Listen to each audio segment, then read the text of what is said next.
pemirsa ABC Media, kita akan melanjutkan perbincangan kita dengan Bapak Haidar Alwi. Selamat malam Pak Haidar. Malam, siap. Pasangan Prabowo Gibran, Cawapres Republik Indonesia 2024-2029, seperti yang sudah kita singgung di awal, sudah menyampaikan visinya bersama menuju Indonesia Emas. Beliau juga telah menyusun merangkai misi. Di situ ada 8 misi yang akan diwujudkan hingga 2024 sampai 2029. Namun ABC ingin lebih melihat sedikit misi beliau yang kelima, Astacita kelima, melanjutkan hilirisasi dan mengembangkan industri berbasis sumber daya alam untuk meningkatkan nilai tambah di dalam negeri. Pak Gibran sangat semangat untuk membicarakan hilirisasi. Kalau Pak Haidar, apa yang perlu disentuh lagi di industri hilir? Jadi saya mulai dari awal, dari prinsip-prinsip tentang energi dunia. Oke. Kenapa posisi ekonomi dunia ini sekarang sedang menukik sampai dengan tahun 2026? Karena di dunia terjadi krisis energi dan krisis pangan. Nah, Prabowo Gibran memotret itu dengan satu kelebihan Indonesia yang mempunyai tambang tak ternilai. Jadi saya kebetulan S1 saya elektro ITB, S2 saya juga elektro ITB. Saya pernah mengambil spesialis pembangkit di Schenectady di New York, negara bagian New York, di kotanya namanya Schenectady. Nah, kalau kita lihat hukum alam fisika itu menyatakan kalau ada benda bulat kita puter terus kita lemparin glitter acak, maka setelah setengah jam kita berhentiin, acak nih bulat puter acak. Nah, setelah berhenti kita lihat, maka glitter itu akan menempel persis di tengah-tengah poros lingkaran. Nah, dunia kita ini sudah berputar kurang lebih dari proses awal penciptaannya itu 6,5 miliar tahun. Artinya apa? Artinya sudah clear, nggak usah pakai diskusi lagi, bahwa di poros lingkaran dunia ini ya, itu terletak full material bumi yang ada ini terletak di poros lingkaran. Itu clear dengan percobaan tadi.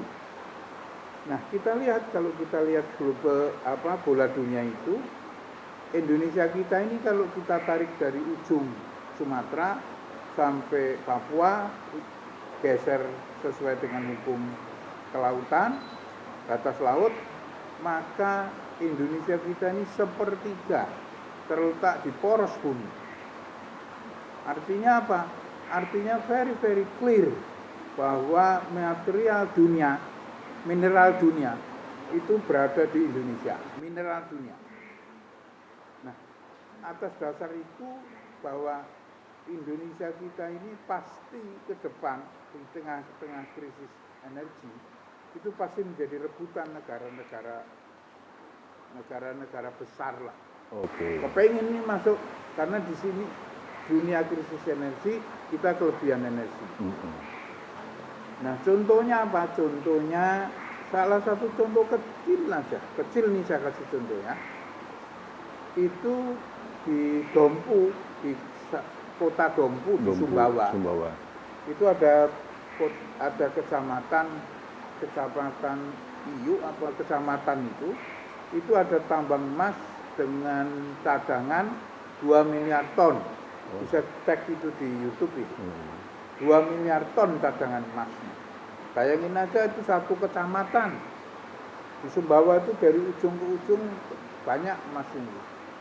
Jadi dari situ aja 2 miliar ton itu kalau kita duitin kalau nggak salah ya, Estimasi ya. estimasi duitnya itu 1,8 juta US triliun. Oh, rupiah. 1,8 juta triliun. Nah, utang Indonesia aja kan cuma paling 10 gitu, dibanding dengan itu. Jadi dari emas aja sudah ketutup. Emas di Sumbawa di kecamatan sudah bukan ketutup lagi, Bukan masih ketutup lagi, sisa. masih ada sisa. 1,8 juta itu Ya. 10.000 cuman utang kita. Nah, tinggal masalahnya memberdayakan itu kan. Nah. Nah, makanya Prabowo Gibran concern di hilirisasi karena ngejar tambang-tambang yang ada ini. Kita lihat kalau nanti saudara lihat di YouTube, ketik aja namanya homeless. Homeless itu orang-orang yang nggak punya rumah, yang tidur pinggir jalan, itu sekarang di Eropa, di Amerika banyak. Pada musim dingin. Philadelphia. Meninggal lah di situ banyak. Philadelphia tuh. Ribuan. Nah, bukan hanya Philadelphia aja, di Eropa juga banyak. Eropa juga banyak. Gitu. Nah di kita alhamdulillah. Jadi karena di situ energinya minim, selama ini berlimpah ruah, di situ krisis energi di Amerika dan Eropa itu susah energi. Orang untuk penghangat segala macam susah di tengah musim dingin, akibatnya kebanyakan orang mati kedinginan dan kelaparan. Ini Eropa dan Amerika. Indonesia alhamdulillah enggak. Makanya atas dasar itu Prabowo Gibran memasang visi itu. Ya. Ini kan bicara visi. Betul. Jadi kita kembali juga ke pasal 33 Undang-Undang Dasar Untuk bahwa bumi, air dan kekayaan yang terkandung di dalamnya adalah sebesar-besarnya untuk kemakmuran rakyat. Ya. Nah, atas dasar itu makanya saya habis-habisan mendukung Prabowo Gibran karena visi misinya pas dengan ilmu yang saya punya. Iya. Nah, belum lagi kalau kita bicara di Bangka Belitung, di kota apa itu, di provinsi Bangka Belitung, itu ditemukan satu tambang namanya thorium. Thorium itu seperti uranium. Tapi tidak radiatif. Dan tidak bisa dijadikan bahan senjata. Thorium namanya. Bisa PLTN berarti ya? Oh, iya, bukan PLTN, PLTU, uranium. Uranium. Thorium, PLTT, Ya. pembangkit listrik tenaga thorium. Nah, thorium ini mirip dengan uranium, tapi tidak seradiatif uranium dan tidak bisa dipakai untuk senjata. Jadi aman. Nah, kalau ini ya kita hitung, ya saya kebetulan orang elektro. Kalau kita hitung cadangan yang tidak banyak di Bangka Belitung itu cadangan thorium, kalau kita hitung, kita bakar, kita konvers menjadi energi listrik, maka bisa untuk mencukupi kebutuhan listrik dunia selama 1.200 tahun. Thorium.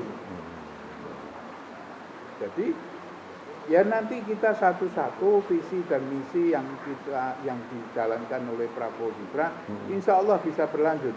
Jadi nggak khawatir kita masalah dana ke depan, insya Allah bisa kita atasin semua.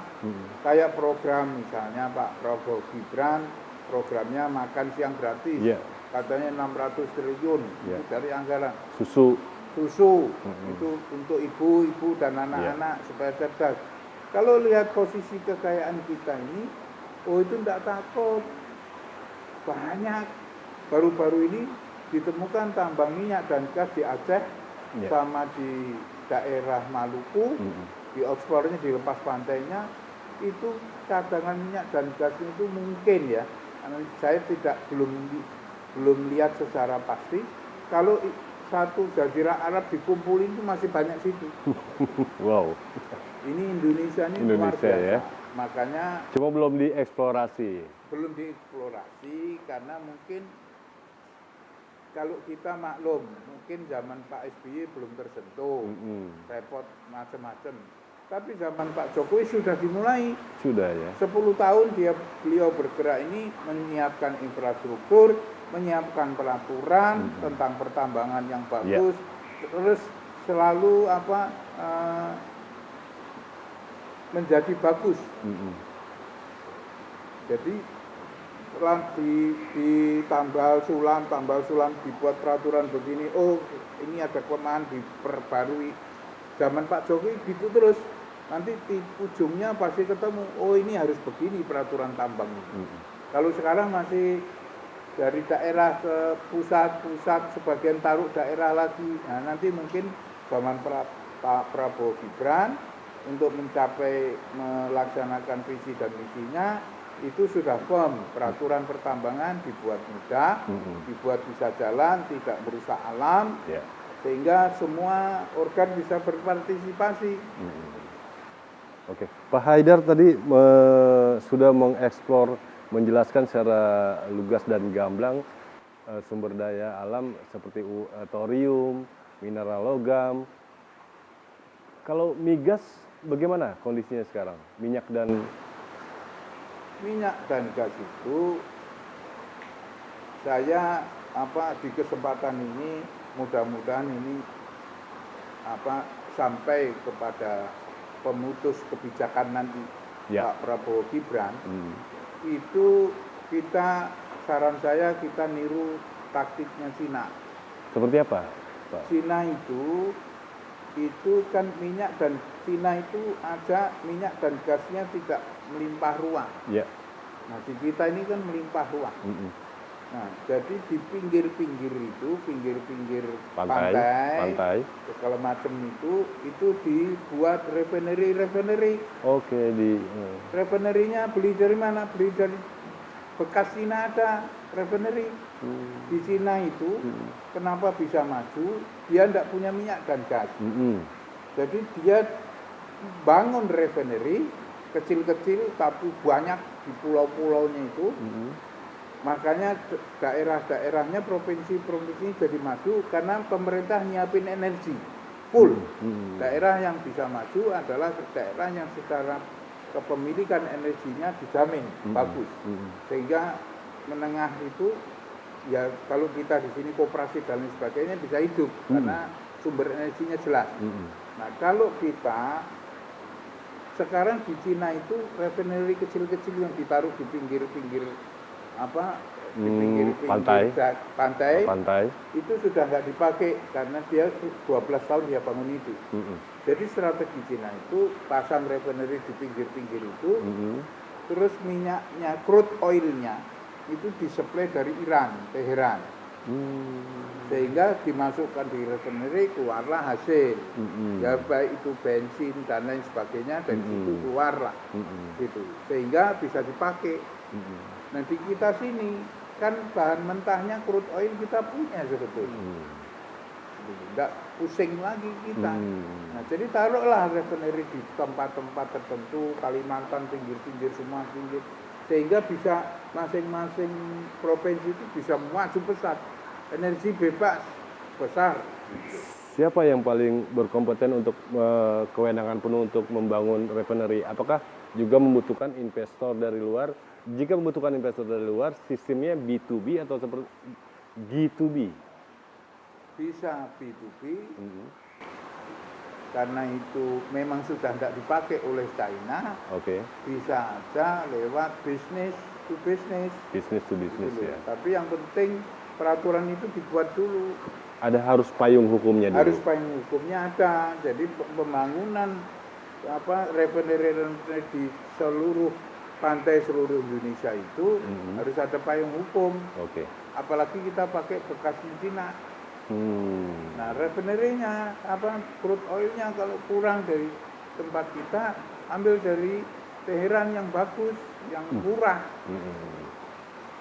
Cuman pada posisi kan sekarang Iran sedang diembargo. Apalagi ada perang Gaza. Itu kita harus lebih hati-hati dalam menerapkan peraturan-peraturan gitu. Selain program refinery itu, kalau sumur-sumur kita sekarang ini kondisinya sumur-sumur tua masih bisa sebagian masih bisa hidup. Sebagian bisa hidup ya. Makanya ke depan kita memang harus harus punya kebijakan yang luar biasa bagus. Makanya di zaman Pak Jokowi ini tambal sulam terus. Lubangnya di sini tambah, lubang di sini tambah. Yeah. Nah, terakhir ini sudah ketemu polanya. Yeah. Jadi Prabowo Gibran, kenapa saya dukung penuh Pak Prabowo Gibran? Karena memang Prabowo Gibran ini akan meneruskan seluruh program yang sudah ada Kebijakan. di Pak Jokowi. Yeah. Yang berkelanjutan sudah jelas, petanya itu sudah clear. Tidak pakai ragu-ragu lagi. Dan beliau secara tegas menyatakan melanjutkan program yang sudah berjalan. Ya, begitu. Nah, sedikit kembali ke pengelolaan sumber daya alam. Menurut Pak Haidar perlu ada pembenahan regulasi seperti kita tahu bahwa kemarin sudah muncul Undang-Undang Nomor 22 Tahun 2001 tentang migas.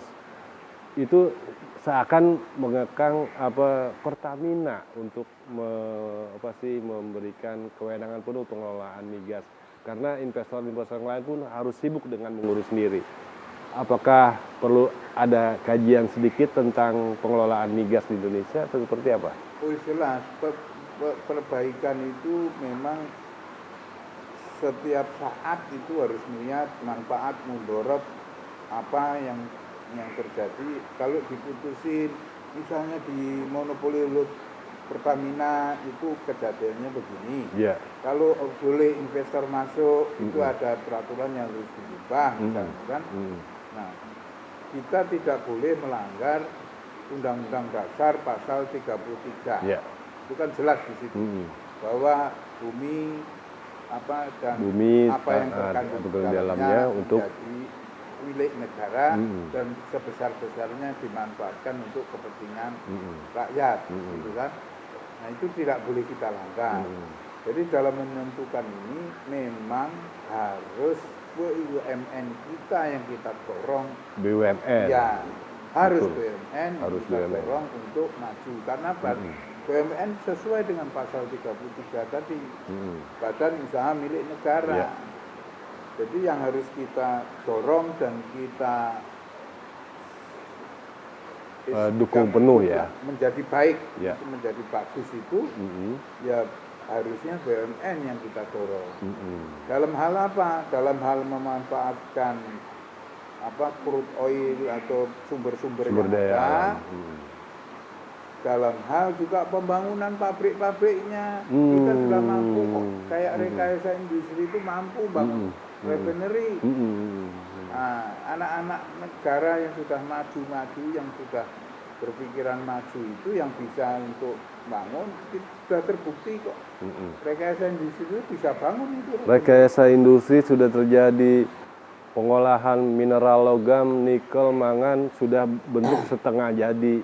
Mungkin dengan Pak Prabowo Gibran nanti udah menjadi end product ya, Pak Haidar. Saya yakin, seyakin-yakinnya kalau Pak Prabowo Gibran insya Allah segera menjadi presiden dan wakil presiden Republik Indonesia, saya yakin semua apa yang saya bicarakan ini bisa jalan.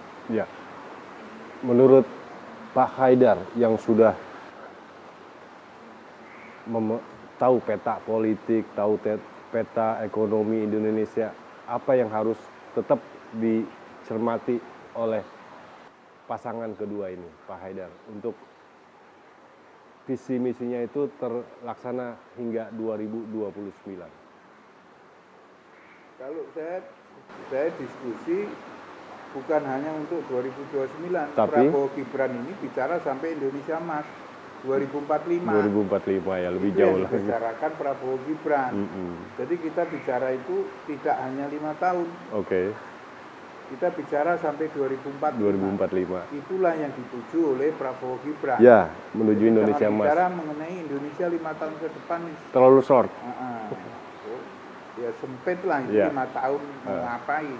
Nah, Prabowo Gibran akan membuat satu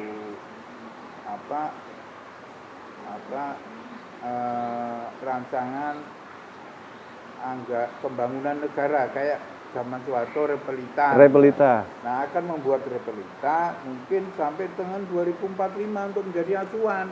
Jadi ada step-step yang sudah terukur. Harus harus bicara begitu. Ya. Karena kalau tidak ada keberlanjutan, susah kita. Ya, Nanti presidennya ganti lagi, berubah kebijakan. berubah kebijakan lagi. Ya. Dan jadi memang zaman Pak Prabowo Gibran ini, Pak Prabowo Gibran kepengen membuat satu aturan main yang mengikat, yang ditujukan untuk menjadikan Indonesia emas tahun 2045. Nah, tahun 2045 itu kita sudah harus firm, yakin bahwa Indonesia bisa menjadi 3 besar Negara ekonomi ini. dunia. Dengan catatan yang tadi saya Ya. ceritakan, tambang-tambang tadi. Tambang-tambang tadi ya. Luar biasa ya, kita punya sumber daya alam ya. Ya makanya Indonesia ini diincar orang banyak, diincar negara-negara besar. Makanya Jokowi berani digugat sama Uni Eropa dengan kebijakan saya stop ekspor raw material. Jokowi Berani. nggak ada takutnya. Nggak ada takutnya ya.